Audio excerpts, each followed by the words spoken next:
ഇലയട. വാഴയില വെട്ടി കഷണങ്ങളാക്കി കുഴച്ചു വെച്ചേക്കുന്ന മാവ് അതിലേക്ക് പരത്തി ശർക്കരയും തേങ്ങയും ഇട്ടുണ്ടാക്കുന്ന ഒരു പലഹാരം.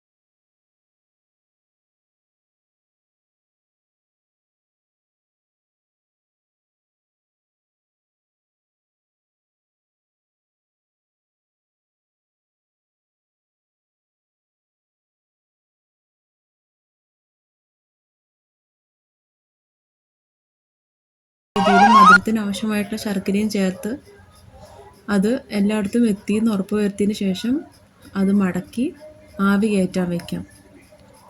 ആവി കയറ്റുന്നതിനും ഒരു രീതിയൊക്കെ ഉണ്ട്. ഇല ഒന്നിൻ്റെ മുകളിൽ ഒന്നായിട്ട് തന്നെ വെച്ച് ആവി കടക്കുന്ന വിധത്തിലാക്കി വെച്ചിട്ട് വേണം അത് വെക്കാൻ, അല്ലെങ്കിൽ അട ശരിക്കും വേവത്തില്ല. ഇതാണ് നമ്മുടെ ഫൈനൽ ലുക്ക്. എങ്ങനെയുണ്ട്?